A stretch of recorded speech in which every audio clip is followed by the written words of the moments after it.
Oh my God. It may not be global warming, but it's Definitely. That's what's fun from Colorado. Yeah, so we'll take the Couldn't because his road was low. So I rode yesterday. budget Oh, that's a quick drive too. answer today. Got home like 5:15. Get, I noticed, yeah. I showered. Still the same clothes on the day before. Up until So we'll have a second At today's meeting, Mr. Chair. approve a recommendation. Thank you. Okay. Cameras are on, so we'll go ahead and call the meeting to order. It's May 8th, 9:30 a.m. I'm Aaron Mays, Chair of the Transient Guest Tax Committee. I'll let you guys, we'll do a roll call real quick. Tony Emerson, representing beautiful District 4. Mike Padilla, representing the waterlogged District 5. Water block. Yeah. Okay. All right. So, first thing on the agenda today, actually one thing that's not on the agenda is to approve the minutes from our previous meeting on May 2nd, which very little was accomplished. So I would entertain a motion on that. So moved. Second. Okay. Any discussion on the motion? Seeing none, those in favor say aye. Aye. Opposed, no. Motion passes. Okay, so we'll move on to item number 2, the 2020 TGT Fund Budget Review. Nick? Good morning, members of the committee. So this morning we're going to give an overview of the 2020 draft budget for the Transient Guest Tax Fund. Just to give you kind of a timeline of where we're at. So today is a review. Obviously, I think we'll have some public comment. There'll be some questions. We'll have another meeting towards the end of May to actually approve the budget. In between that time, we'll answer any questions that you have, and then you'll then make a recommendation to the full city council to approve the budget, and then that will be included in the 2020 operating budget.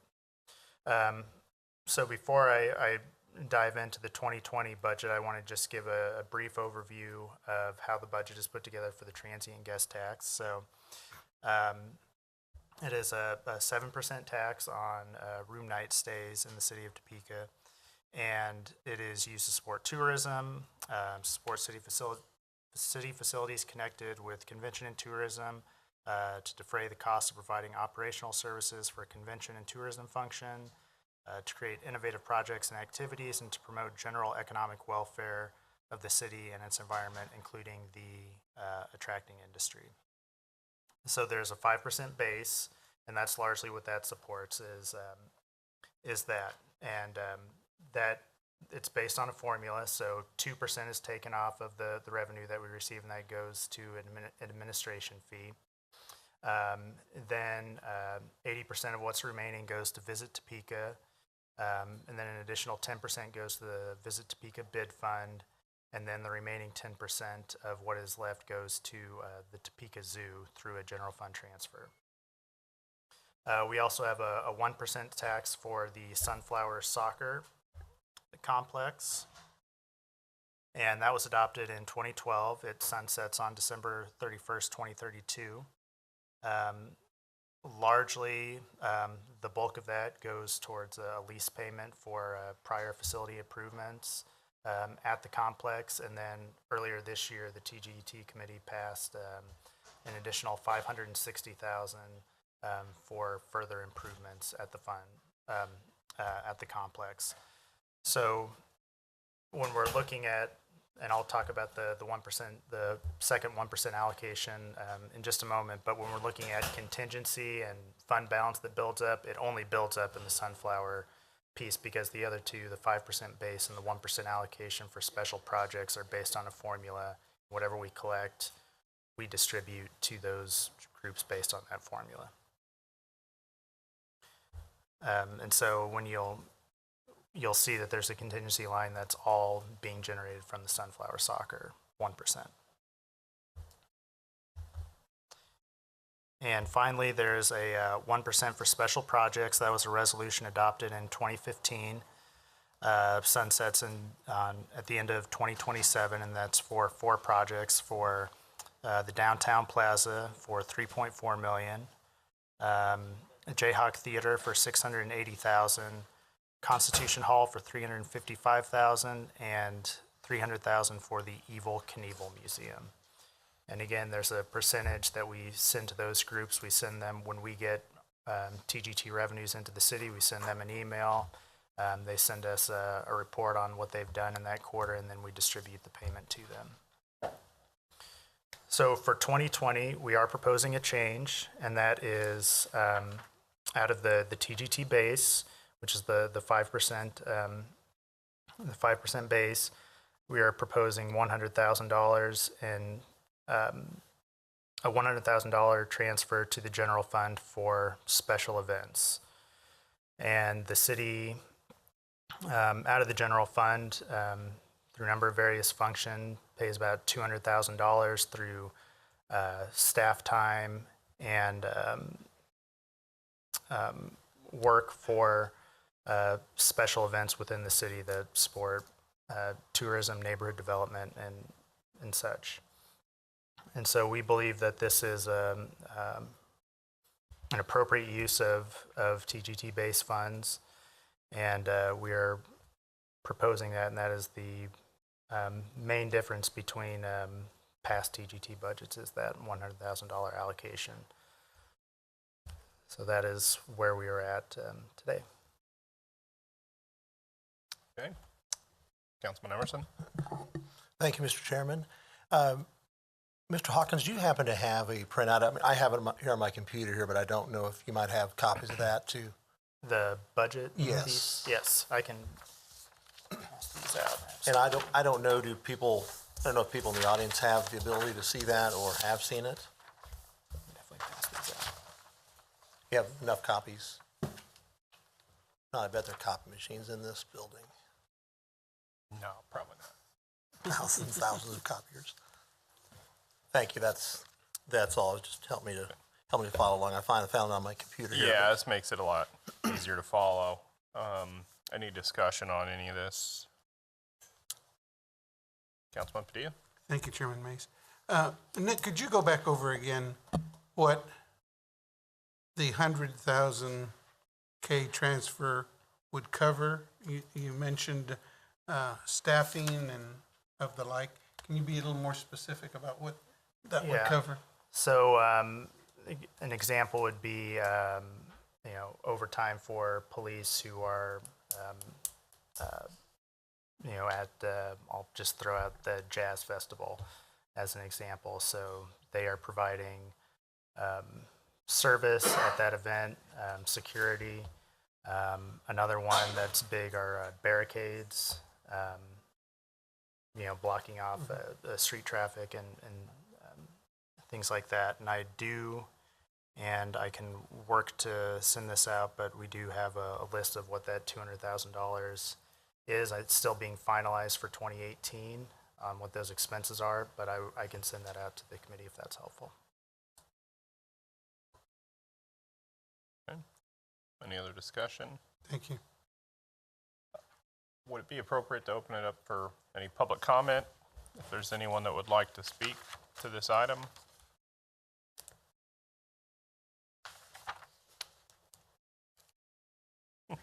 Mr. Otting? Good morning. Morning. Surprise.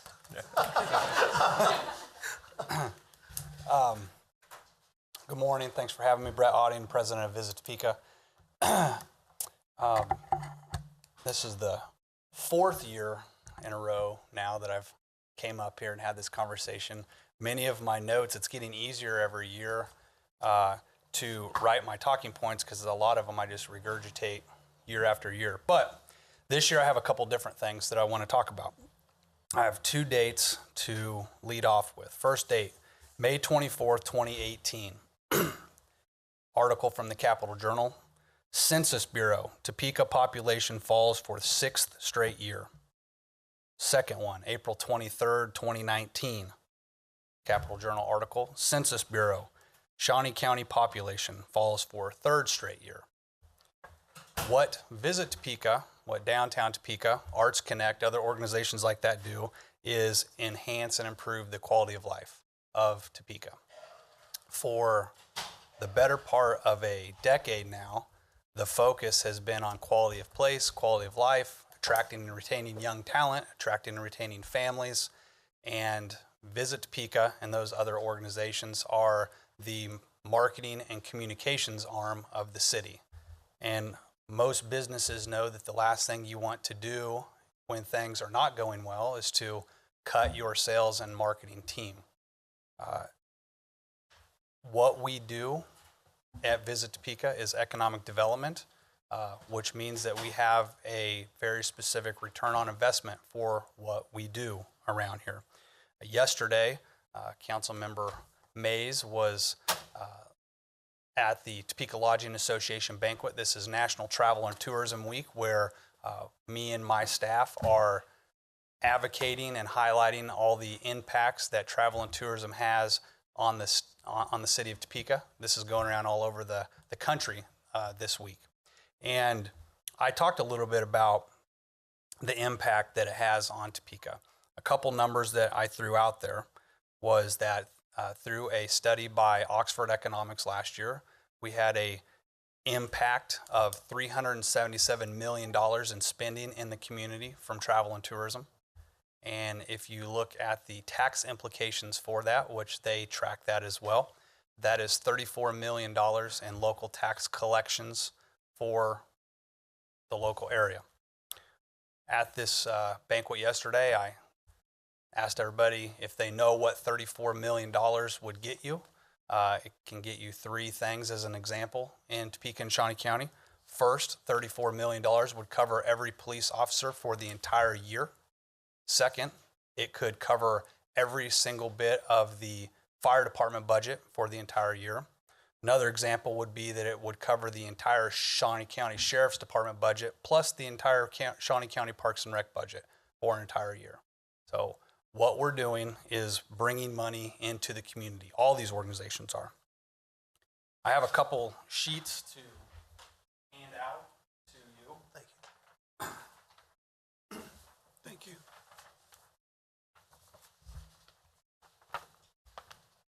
This is one example of a way that we track our return on investment and how we do things. If you look at the first page here, you will see 16 different events that we gave money to last year.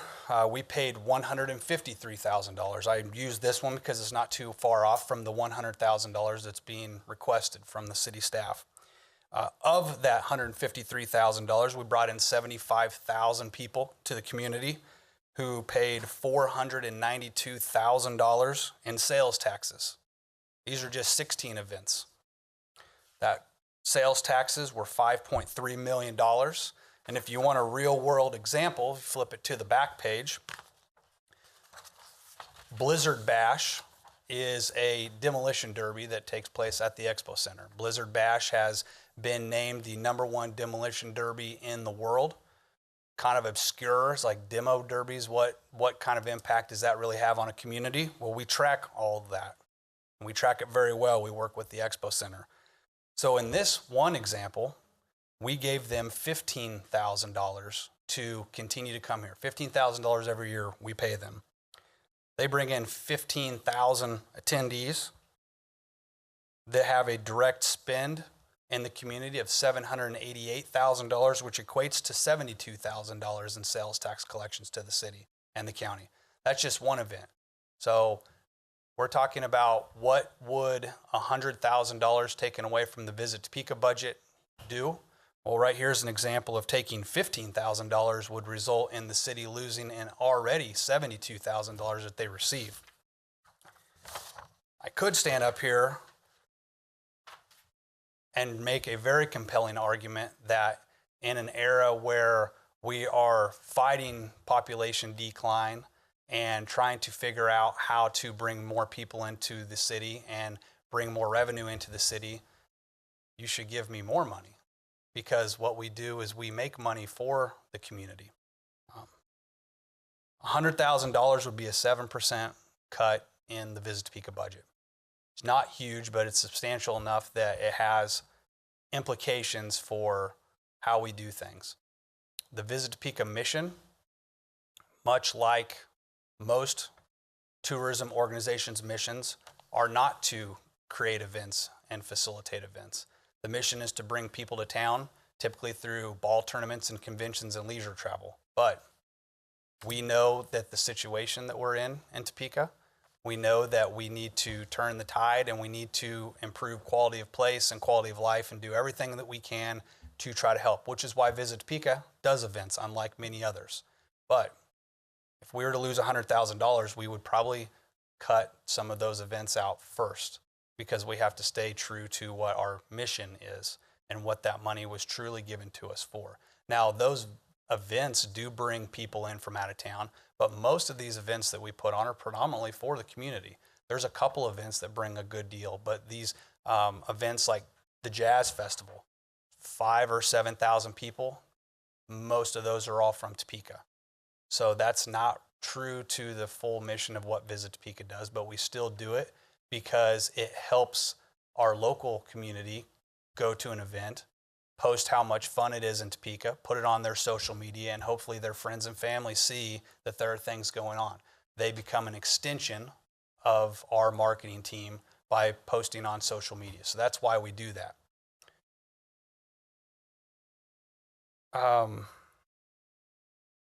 Those 3 food truck and music festivals last year brought in over 25,000 people to the downtown area. They're buying food from food trucks, from the Pennant, soon to be now the Cyrus that it's open. We have one coming up this Saturday. We're expecting 10,000 people to be downtown. Every single one of them will surely buy something, whether it's a beer or something from Mobert's. They will definitely be buying food. That's all sales tax dollars, and that's what is at stake. That's one specific example. So I will stand for any questions that you may have at this time. I wrote, apologies, I have one more note. There was a discussion about the increase in police presence for some of these events. The last 2 Saturdays in a row, I've been downtown at the Cyrus Hotel, once for an event and just one for a birthday party late into the evening. There were no events going on at 9, 10, 11 o'clock at night, but there was heavy police presence down there. There's already police that are down there. I understand the concept of police needing to be where the people are. And if there's a abnormal amount of people in one area, then I understand that there should be police there. But I don't know over and over if that is a tourism issue or not. We only put on 4 of these events that we're talking about, all these events. We put on 4 very large events. But the parades, the small concerts and different nonprofit organization fundraisers that go on, those aren't bringing tourism in. Those are for the community, and they're great for the community, but that's not tourism dollars. And these tourism dollars need to stay in Visit Topeka's hands so we can turn around and do things like we did with Blizzard Bash and give somebody $15,000 that's going to bring hundreds of thousands of dollars in spending into the community. Any questions? Councilman Padilla? If I may, thank you, Brett. Couple questions. One of them is, and I'm glad you made the distinction between out-of-town visitors and local resident participation, because I think that's important to know, because as you make the point that we're trying to grow our population, trying to make people desirous of coming to Topeka, and maybe if they visit often enough for an event, they'll choose to live here. Absolutely. And that raises my question about how or if, when you plan these events, do you coordinate it all with, I know this sounds probably far-fetched, but I do that, working with local realtors so that realtors who might find it to their advantage to participate at these events, so that when people are coming to visit, and Councilman Mays comes 2 or 3 times and he gets some information, you know, maybe it's better that I live here than keep coming here. Yeah. And if I have information available, I know that everybody can go online, but online can shoot us in the foot. Yeah. And has for some time now, as promoting Topeka as a place to not just visit, but to come and live. So it's just a question that, has that opportunity presented itself? That's a great idea. That's nothing that we have thought about. Now, what I will say is we do work with the realtors, and I go and meet with those big offices, Remax, Keller Williams, and we talk about things that are going on. We give them visitor guides and relocation guides to give to people that are coming. But as far as being at an event, that's a very creative idea. That's something that we should look at. But more importantly, you're absolutely right that for the same reason someone would want to come and visit and continue over and over, eventually our hope is that they'll say, well, maybe I should just move here because it seems like a happening place. And that's what Visit Topeka, Downtown Topeka, and these other organizations are trying to do. We're trying to build a community that people want to move to, and we need these dollars to be able to facilitate that. And I think it's been expressed by others that this generation of young professionals don't necessarily move to a location for the job, but they move there for the activities that they enjoy and the quality of life. And then they, once they're moved here, they look for a job to fit their needs. But it's the activities and the quality of life that draws them more to a location, as opposed to my generation where you look for the job first and then you move there. I couldn't agree more. Yesterday when I was speaking to the Lodging Association, I said something similar, that you never know who that young professional is. That young professional might be someone that just graduated college looking for a cool town to live in, and he might have the next Facebook ID. He might be the next Mark Zuckerberg. You never know. You really, truly never know, but we have to continue to try to build a community that they want to live in. One other question I might ask is that, if I may, Chair, No, you're fine. is the location of the events that we host here in Topeka. I've heard from not just constituents, but people at large, that it's great that things are going on in downtown Topeka. Is there opportunity to move some of these events, like even a truck event, they're mobile, to other locations in the city? Because I get the feeling that while you're able to see and present here what our tax revenues are, how much are generated by these events, I think there's still a disconnect between the average Joe who maybe can't afford or doesn't have the time or ability to go to these events, still has some trouble seeing how these events benefit the city as a whole, as a revenue flow for other things that the city tries to provide for its citizens. Yeah. So it's just a question that if that opportunity provides itself, there are a lot of open spaces in Topeka that might be utilized for something like that. It's just something that I think might bring home to the average citizen that these events aren't just in one part of the town. I know they aren't. Yeah. But those You're right. Get the most publicity. But that this is how it translates also into how you benefit personally as a family from having these events in Topeka. Yeah. You and I have talked about an event, doing some sort of a walk or a run in the High Crest area. I think there are opportunities. Again, it's ironic that we're talking about this during National Travel and Tourism Week, because this week was designed from a national level to advocate for the industry and the importance of what we do. And it's a struggle. There are people don't fully understand the impact of tourism that it has on a community. And especially in Topeka, this is not a very, very strong tourist city. It's not a beach town. It's not a mountain town. So sometimes people have a hard time wrapping their head around how impactful it is, which is why I wanted to talk yesterday to the hoteliers and to you today about throwing some different scenarios out about we bring enough money in that we can cover fire and police. I could also probably do a scenario where we fill a lot of potholes as well. You know, what is important to the community, and let's equate that to how much money we bring in and how we can help. Well, you make a good point. We don't have beautiful mountains or anything like that, but I think the one thing that we have yet to sell really well, in my personal opinion, is the heritage that Topeka has with regards to civil rights. And we have some very unique locations here in Topeka that don't exist anywhere else. Even the small things like the movie Green Book, Topeka was in there because it was accommodating to minorities. And I think the heritage that we have here with Ritchie House, Brown v. Topeka, and others is something that we can really, I think, present to the general public as a place to come and want to see. Well, you'll be happy to know that we are getting very close to launching a new program, a new heritage tourism program. We have a new website that's going to be called discovertopeka.com. That's all about the history of Topeka and the civil rights movement, the Ritchie House, everything in between.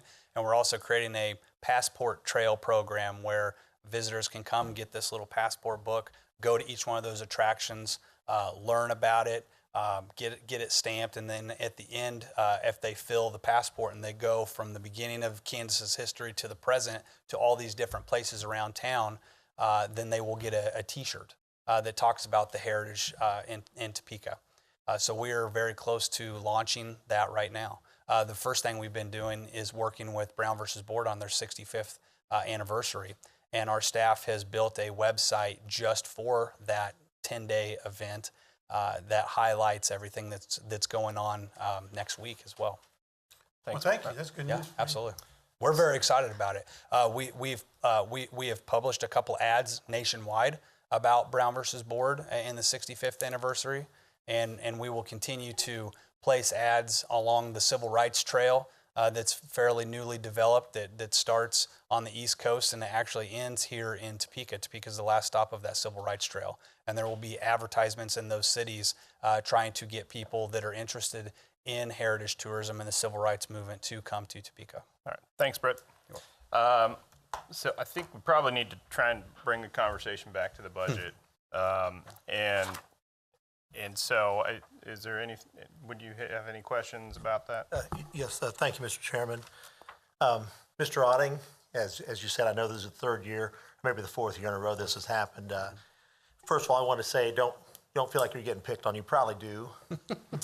But this is a conversation that we've been having a lot with staff. I mean, I can tell you for the last 3 years, there have been proposals to raise the mill levy, and I've been, with staff. I mean, Mr. Trout and Mr. Gerber can both tell you I've been Dr. No on all those, We need to reduce, we need to reduce, we need to reduce. So I'm somewhat sympathetic to staff looking at ways to cover our ever-increasing costs without putting more burden on our taxpayers. That said, I don't know if this is the right fit, but I appreciate your testimony this morning. But a couple questions for you. When we have like the police at your events, is that something you guys request, or is there some coordination with the police? We do coordinate with the police. I know our events team has conversations with the PD about knowing that the events are coming on, how many people we're expecting. The only event that we're truly concerned about would be the Tap That Beer Festival because there's alcohol involved.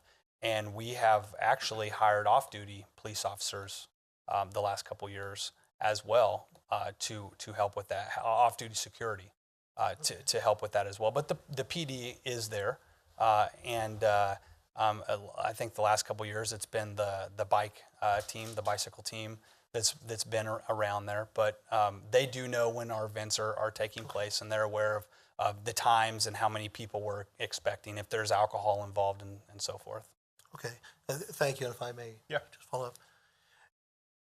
Is there, you raised a great point that a lot of the events we have in Topeka with police presence aren't your events at all. And I don't know if we do anything to capture any cost covers on those.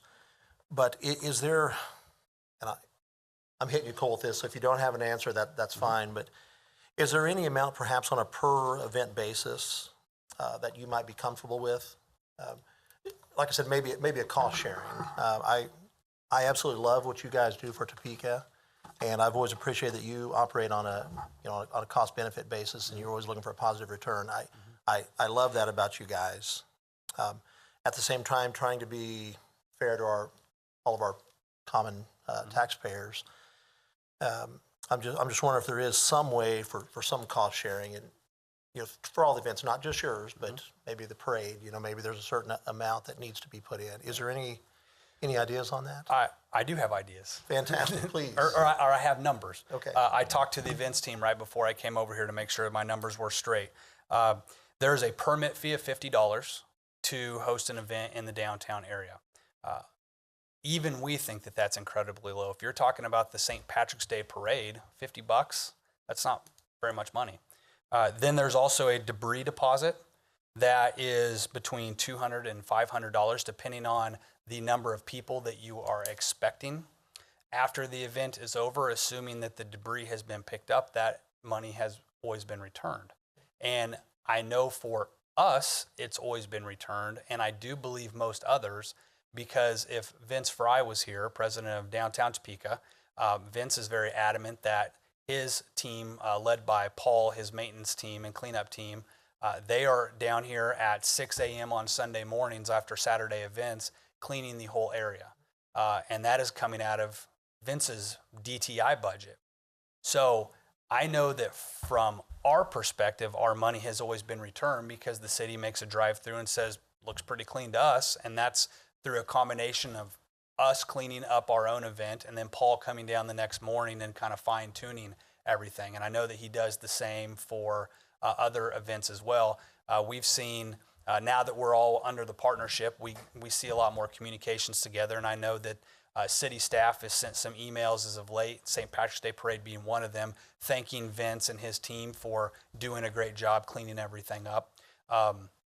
So I'm not really sure when it comes to the cleanup what those numbers might look like and who exactly from the city staff is out cleaning up, because we feel, at least from our perspective, from the Greater Topeka Partnership, that we are doing a fantastic job of cleaning up after ourselves. But again, that's only a few events that we do. I can't speak to everybody else. So, Brett, just out of curiosity, I guess I've attended a lot of these events. I've never really paid that close of attention to who all's there. But does the Shawnee County Sheriff's Office ever provide any additional security, or is it all 100% on the TPD? I believe, I don't know 100% certain. I do know that our communication is always with the PD, and I don't know.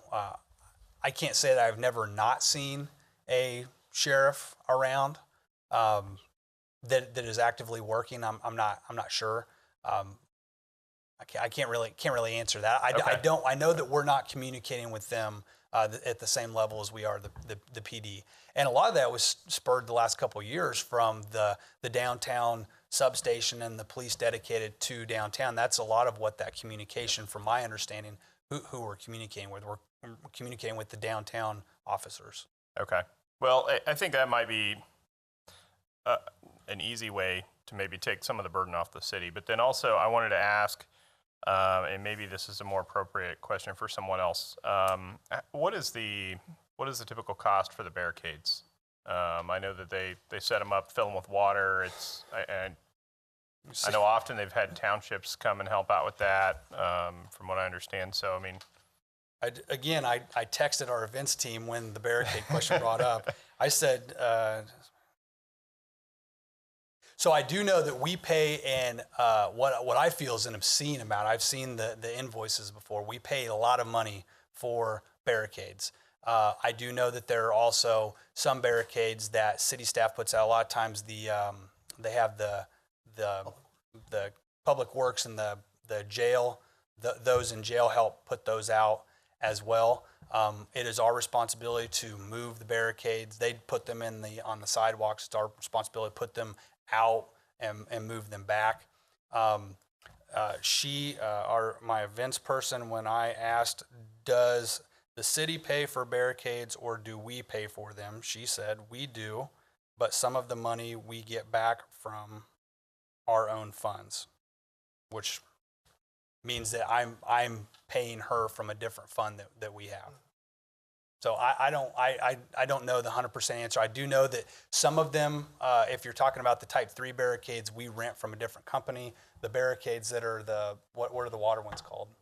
They're called water Just water barricades. I know that that's city very staff. creative- Yeah, creative yeah. term. City staff putting those out. Okay. Any other questions for Mr. Otting? And filling them. Yeah. All right. Thanks, Brett. All right, thank you. Is there anyone else wishing to speak? Mr. Young? Well,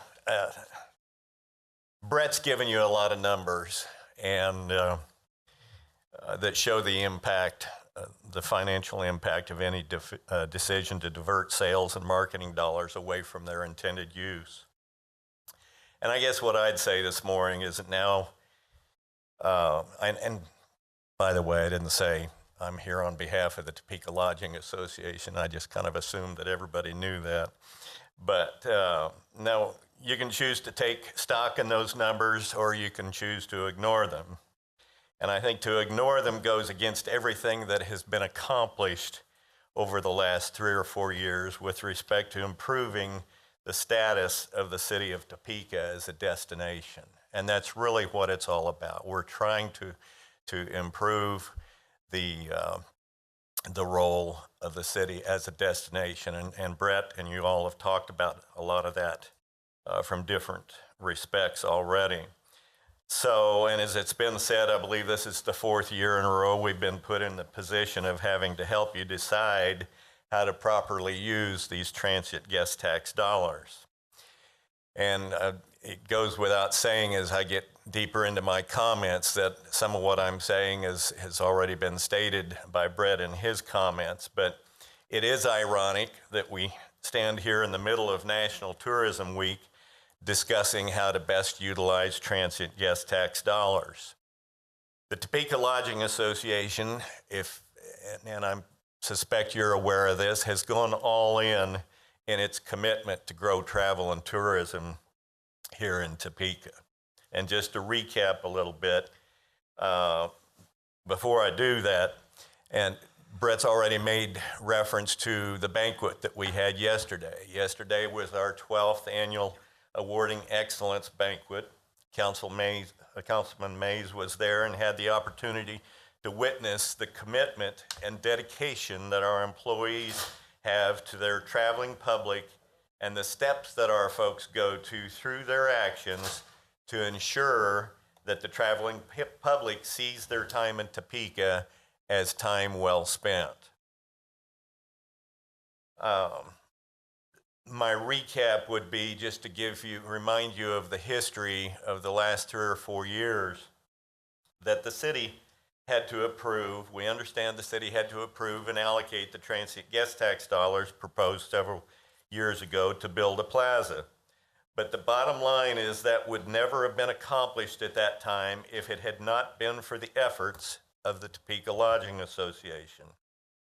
TLA stepped forward and showed that they were willing to bet on the success that a plaza would bring to Topeka. We then followed that with the creation of a tourism business improvement district through a direct assessment on every hotel room sold in Topeka to actually pay for the architectural design and provide an annual subsidy for the operation of the plaza. It's expected that eventually that will, today it's somewhere between $350,000 to $400,000 a year in subsidy that it's going to provide for the plaza.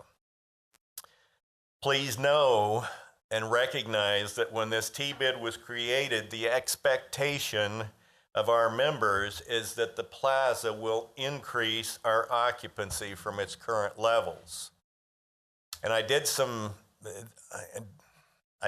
math about a year ago, and I hesitate to kind of go from an old man's memory, but I'm going to try and give it a shot. I think, if memory serves me correctly, a 1-point increase in our occupancy will generate an additional $10,000 in T-bid money.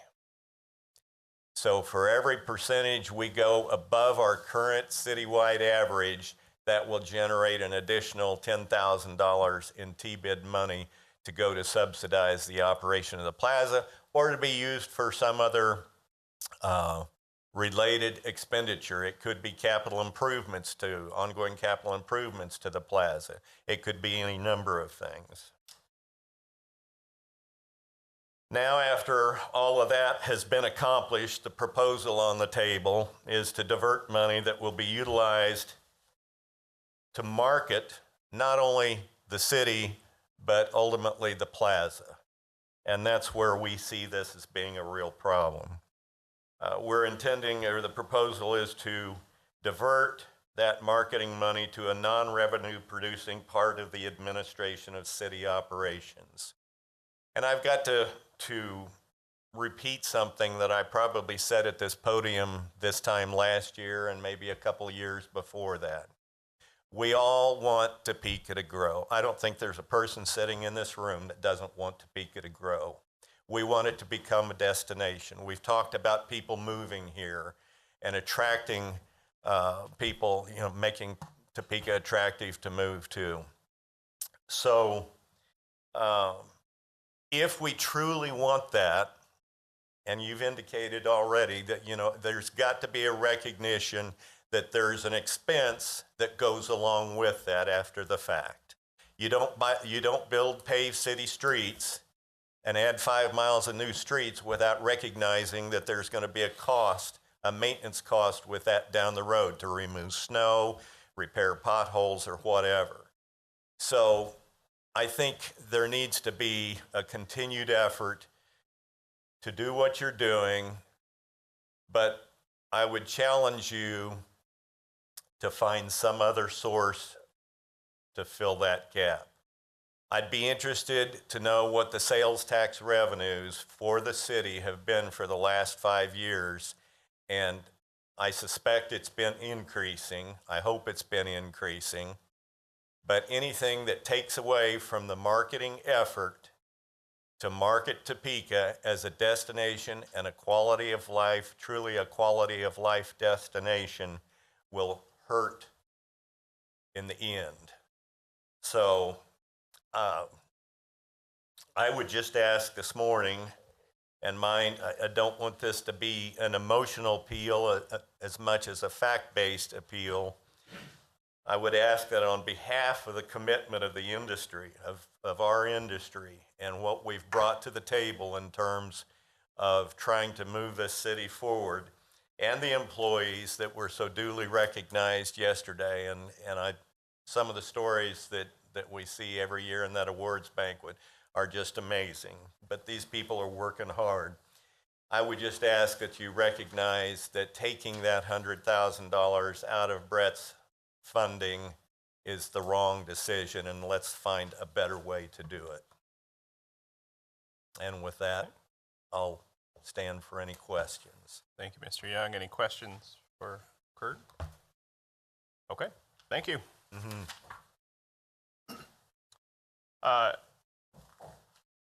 I do want to just say, you mentioned sales tax revenues before Christy comes up. Sorry, I didn't see you. But the sales tax revenues, we did learn at last night's meeting, year over year, we're down like 4% sales tax. So there is a little bit of trouble there, but go ahead. I'm sorry.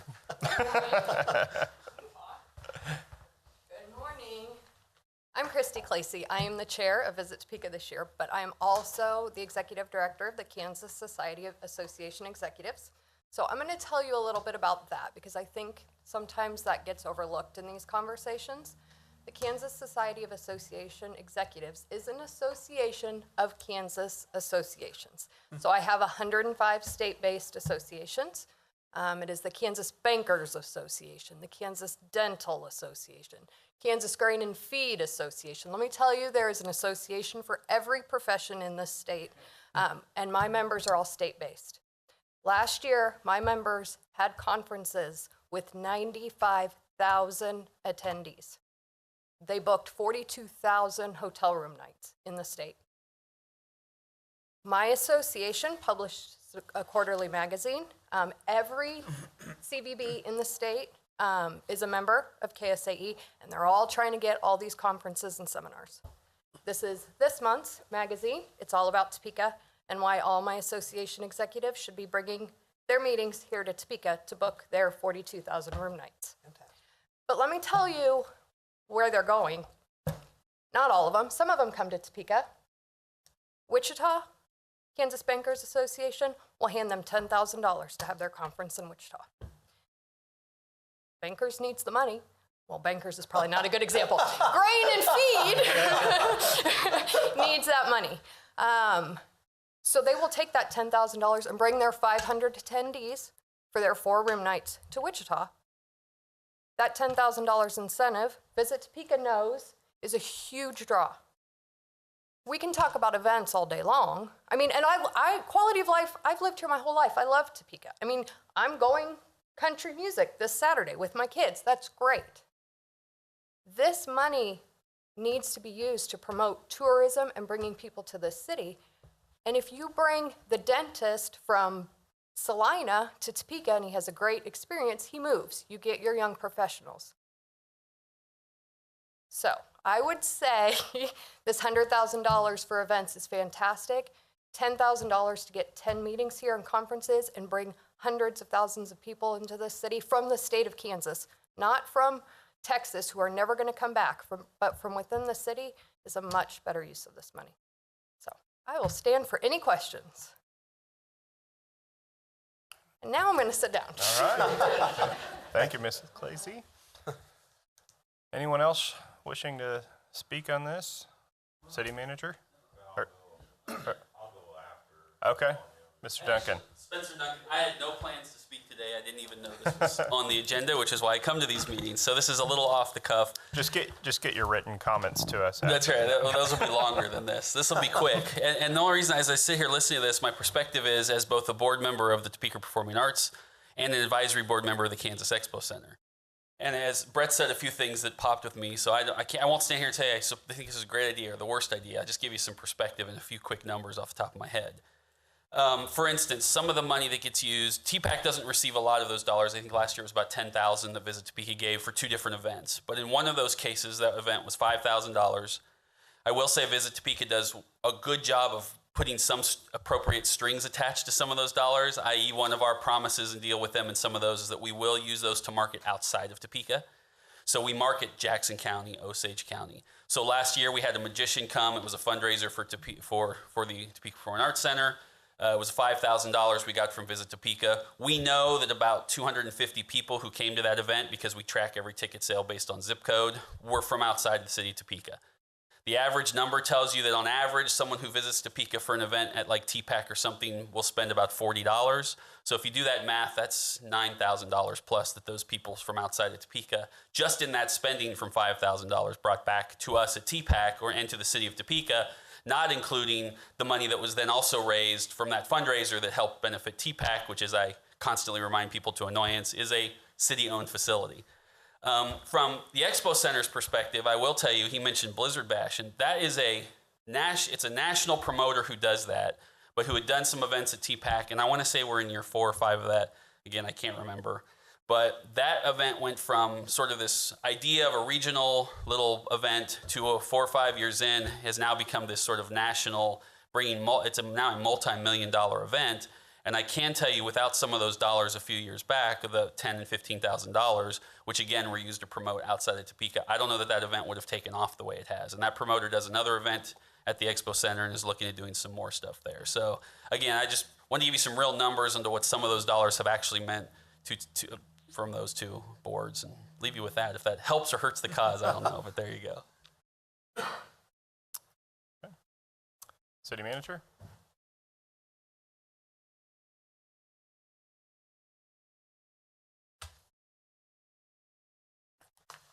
Thank you, Councilman Mays. I wanted to take a look at one of the things related to the numbers that were presented.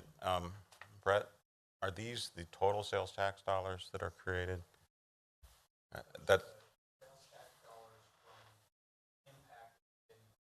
Okay. So 5.3 million in spending, and it says generates 492,000 in total sales tax revenues. One of the things that I looked at, and I need to go back and confirm, and I'm not going to say this is 100%, but from what I'm looking at, if that's the total sales tax, which I ran 5.3 million times 9.15 cents, and that comes up to about 490,000 in sales tax. If you look at the fact that of that 9.15 is actually only 1.5 cents of that is ours, we're really only looking at about $80,000 that's generated from, that's actually of that 492 that is ours. And we spent $153,000 by Visit Topeka. And so really trying to look at remembering what part is ours. Now we can go back and we can confirm this, but that's what it looks like to me as we're doing this. Simply trying to make sure that we look at our numbers, because if we also look at the example that was given related to the Blizzard Bash, 788,000 in direct spending, you take that times the 9.15 cent tax rate that we have in our community, that generates 72,000.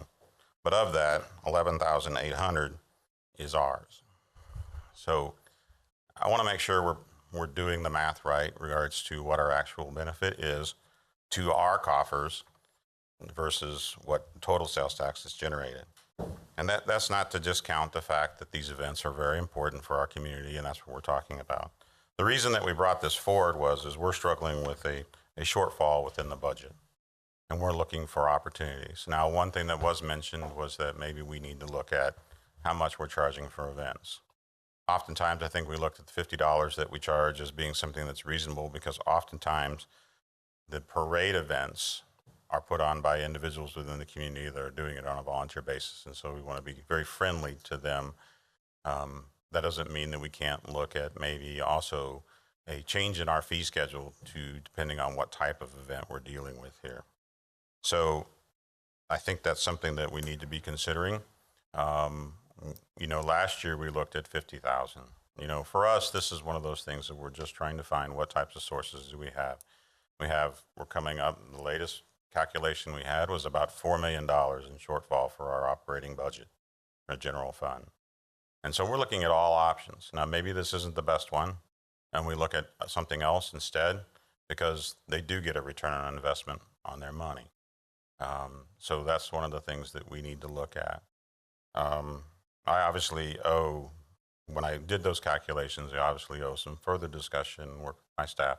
I'm doing them off the cuff here at the last minute. Would want to verify all of that with both Brett and the numbers that he's using, and then also with my staff to make sure where we're at.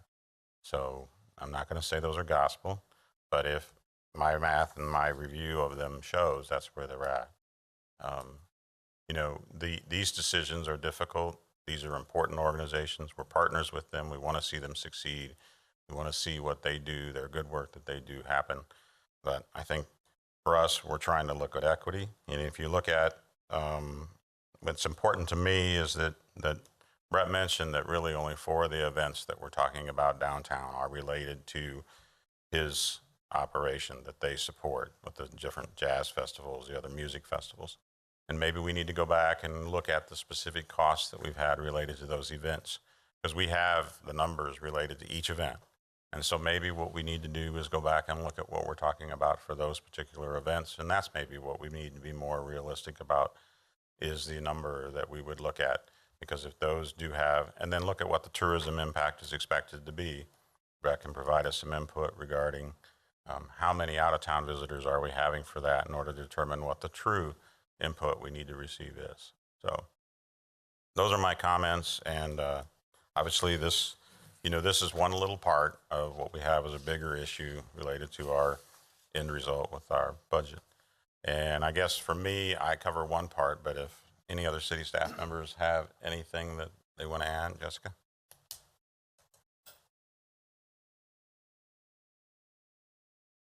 I'm just thinking about our discussion last night, looking at sales tax, looking at 2019, 2020, how the general fund budget is shaping up.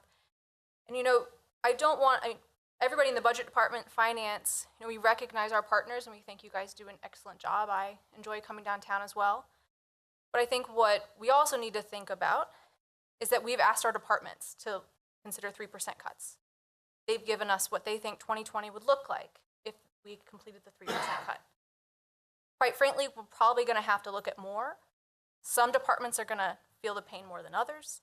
So I would just, in the next several weeks, ask our partners at Go Topeka to consider coming with us as a team and thinking, how do we make things more efficient? How do we save a little bit more money here and there? And be a part of that overall discussion as the city, because when I moved here, that's what it was described, was that these different organizations and the city are a team with the end goal of increasing population, with increasing access to activity, and access just to the overall improvement of living in Topeka. So I would just ask over the next couple weeks, let's come together, let's think about efficiency, let's figure out how we can make every dollar that is supporting Go Topeka, that's supporting the police department, or whatever it is, how do we make it more efficient? Because that's what the council has asked me to do. And so over the next several months, that's my job. So I would just really ask that you go back to your budget, think about it a little bit differently, because we're not in a flush period. This isn't us saying we're going to, build some brand new building, and it's all because we have a bunch of money coming in. We're in a position where the down cycle is likely, and we're having to make difficult decisions. So come with us on that. Let's figure out how to make it more productive. And I think at that point, we go back to the overall general fund budget, and it's a more equitable conversation. Because as much as I hear, well, we didn't ask the police to come, or we're not directly asking them, or the barricades, at the end of the day, as a city, we don't have a choice. If there's an activity going on downtown, we have to provide security. So even though that might not be an expense that you see specifically as benefiting your event, as a city, if we don't provide security and we don't provide that good experience that gives you the ability to put on these events, who's gonna come downtown? So anyways, that's just what I'm asking. I've been asked by council to make some difficult decisions, and I would encourage you, reach out to our department. Let's actually think about the individual budget items and see what we can come up with. Thank you, Jessica. And I didn't even ask if you had any questions of me. Councilman? Yeah. Thank Councilman you, Fee. Chair. City Manager, you brought up something in response to something Councilmember Emerson mentioned, that was fees for events. I know some years back, when I was still in the police department, we had some conversations with, I think it was Lincoln, Nebraska. And I know we can't make up our deficit and budget just on fees, certainly.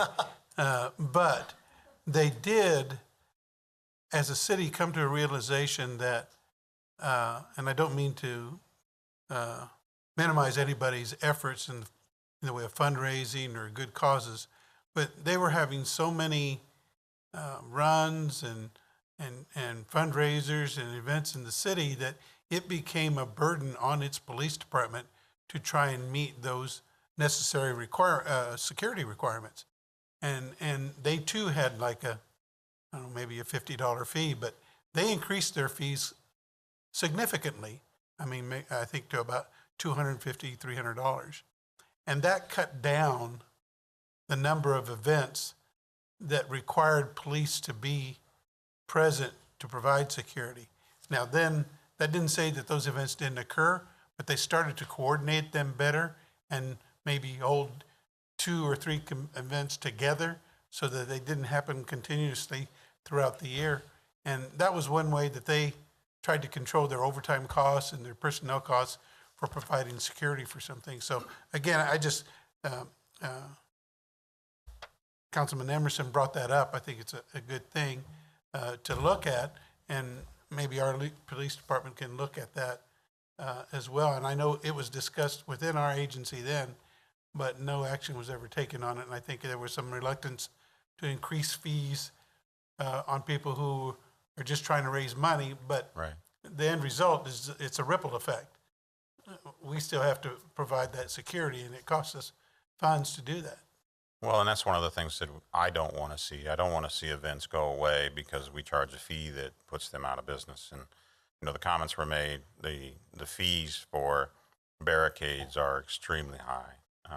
And, you know, it's a major cost for any event that occurs downtown, especially if you go anywhere from 3 to 4 blocks in length, and you take the St. Patrick's Day parade, for example, is extremely expensive with regards to barricades. And for us, the safety measure is in place related to we need to have type 3 barricades and water barricades at various locations. And so we have to establish that as a guideline, and that becomes expensive. And so I think knowing that that's already expensive, we've been very, I guess we haven't really considered trying to raise our fees in any substantial way, because irrespective of our fees, they have a lot of expense to put on an event. And so, and that's just one component. They have other expenses to do that as well. I know that I know Sergeant Connell has done a good job, a better job of managing what our personnel numbers are. We used to have probably double the number of people manning some of those parades and some of the other events, and we've cut back on that considerably in order to make it more realistic as to what the needs are than what we used to. We had, I think, a bit of overkill in the past, and so now we're doing a lot better job of managing our personnel, and I think that's helping, and that's, but trying to figure out what's the right balance for that is an important part of what we're doing. So, Thank you. All right. Thank you. So I know we've talked a lot about this $100,000, but there is more of a budget here. So go ahead. I will say I appreciate and value, I do. I've talked to you multiple times about the process that you are going through. I 100% understand that. What I will say to that is that during a time of budget crunch, a city should 100% look at making tough decisions. We look at that every single day with our budget. We are, as Christy said, we are competing against Wichita, Omaha, Tulsa, Lincoln, Nebraska, Oklahoma City, Kansas City. They have very, very much larger budgets than us and are able to throw $10,000 at a pop to virtually anybody that they think that they want to. We have to be very, very strategic with who we give that money to, because we don't have a huge budget. But at the same time, there are federal statutes, there are state statutes that are very, very specific with what these tax dollars can be used for, and they're supposed to be used for travel and tourism. And I will stand by the concept that any successful business or business person, if dealt with a budget crunch, would never cut their sales and marketing team. That's the last thing that you would do. And I will stand that we are the sales and marketing team of this community. So I appreciate the concept of working together as a team, and I value that because we are all on the same team. We're on the same team of trying to bring more people to Topeka and make this place a better place to live. And that's what we do every single day, is try to look at our numbers and figure out the best way that we can make that possible. But we need those dollars because we're competing against cities a lot larger than us that are trying to do the exact same thing. Mr. Emerson? Thank you, Mr. Chair. Mr. Otting, if I could ask you one thing. We've talked a lot, and I've said this before, but one of the first meetings I had when I got originally appointed to the council was with you, and you showed me your spreadsheet and all this return on investment and stuff. But I noticed the bid fund has also fluctuated. I guess a question, Mrs. Clacy mentioned that the Kansas Bankers Association, for instance, goes to Wichita, I believe she said, and $10,000. Are you right now constrained by? Is there more you could do with more of that, I guess, or do you have enough money in that bid fund right now? What I will say is that we utilize that bid fund to compete with those other cities and to try to bring those events in. At the same time, we utilize our operating dollars for some of those as well because we need more. Heartland Park, events going on at Heartland Park, the money that we gave TPAC came from our operating budget. The money that we gave Blizzard Bash came from our operating budget. We have a certain amount of money in that bid fund that we can spend, and we try to do our best to be as strategic as possible to ask a lot of questions about how many people are you going to bring to town, how long are you staying, all those different things to make a determination of which organization we should give money to out of that fund, and if so, how much. But oftentimes, the money that we have available is not enough because a city with a bigger budget might be willing to give more, which is when we then turn around and use money out of our operating budget. So we have money set aside in our operating budget as well for our partners like TPAC, like the Expo Center, Heartland Park, and then any other festivals and events as well. We give money to the Fiesta to to help cover cost for the Fiesta. We give money to India Fest to have their event. Not very much. We give a pretty good amount of money to Fiesta. But yes, we utilize our operating budget as a supplement to that bid fund to ensure that we can compete with some of those other cities that are trying to take the business away from Topeka. Thank you for that. And I guess, Go ahead. thank you.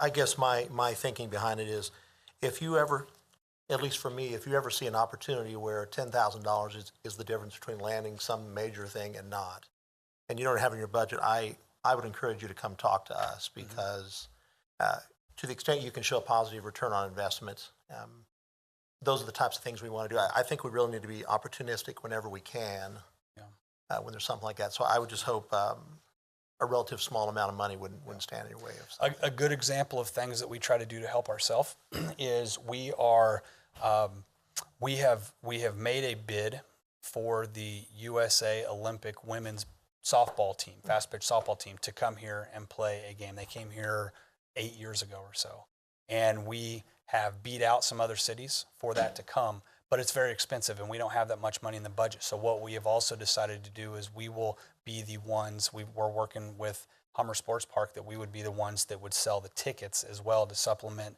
the revenue, because it would be a loss to us, and we want to minimize that loss. Our organization is not an organization that tries to make money. These festivals that we put on, this Country and Food Truck Festival, we're going to lose a lot of money on that event, but that's what we do. We take the money and we bring people in. We're not trying to make money. The Tap That Beer Festival is the only event that we make money off of, and that money is the money that we turn around and we utilize to give to some of these other organizations. That's the sole reason why we chose to take that event and put it on, because we do make a decent amount of profit off of it, but every single penny of that profit goes back into our partners to try to bring more people to town. Thank you.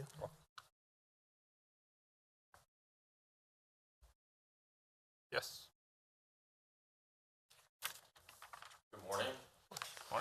Many of you don't know me. I'm Monty Parrish. I'm the general manager of the Ramada downtown.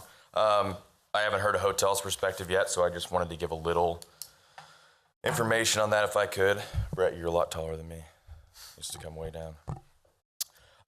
They've referenced Blizzard Bash many times. Blizzard Bash brings in a sold-out crowd to our hotel every year, which is a little less than about $100,000 in revenue just for us in a weekend. So if we're taking away from the budget for things like that, just little things like that can be what makes or breaks a small business in this community. As a small business in this community, it is not only about tourism and bringing people to Topeka, it is also about providing quality of life for your workers. If I can't run my business, I can't provide a quality of life for my workers. So anything to affect the budget of what brings people, guests, and tourism to Topeka is the wrong move for Topeka. So that's all it is. Any questions? Thanks. Thank you. Okay. Any other comments, questions? Okay, so just to clarify, Nick, today was discussion only. Is that? That's what I figured it would be. I mean, you could potentially take action, but just based on the conversation, if there anything else that you want before we meet again, we would definitely work as a staff and also with the Visit Topeka group as well to work through any questions or concerns that you have. I think we would look towards setting another date towards the end of the month. That would fit in with our timeline in terms of preparing for the total operating budget. So if we did last 2 weeks in May, sometime around that point, that would allow it to get a recommendation, get before the council in June, and then that would tie into the operating budget discussion. Okay. And setting a meeting date is one of our agenda items. So perhaps we need to talk about that. Liz, did you have any dates that you were wanting to propose? Really, the last 2 weeks, it's hit or miss with staff and with committee members. So while we're all in a room together, sometimes it's easier to do that. Mr. Chairman, Councilman Everson? my daughter graduates from college the last week of May, so I'll be out there the entire week from the 26th, I guess from the 26th through actually the 1st of June. So the week Okay. before is what would work for me. Okay. And Mr. Chair, I'm looking at the 21st would work for me, and the 23rd as well of that week. I can't do the 23rd, but the 21st would work for me. That Works works for for me. you? All right, let's plan on the 21st then. You guys like the morning meetings? Yeah. Okay, so let's just plan on 9:30 again on the 21st of May. I'll get a location and send that out. Okay, great. So I guess without taking any action, perhaps maybe it's a good idea to give a little bit of guidance for where we want to head with this item, if you guys are all right with that. I'll just say from a personal perspective, I agree with what a lot of the folks have said, that, you know, when I went and got my MBA, that's one of the rules that they teach you in business, is that when times are tough, you don't fire the sales staff. And so personally, I think that it would be wise of us to keep this $100,000 in this budget as a tourism, rather than taking it and sending it to the general fund. I think that, you know, perhaps if the events are not paying off the way that we think they should, you know, perhaps those dollars should be shifted to the bid fund or something else where we can maybe make more of an impact in bringing people from outside the city in. If the barricades are outrageously expensive to do, maybe we need to try and find some efficiencies there. We've got enough smart people in this room that maybe we can figure out a better way to skin the cat, you know. So, I mean, that's where I'm at right now. I know we had this very same discussion last year, as you mentioned.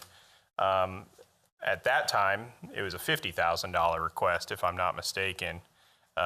We made it, I feel like, pretty clear that we weren't willing to take that money from Visit Topeka.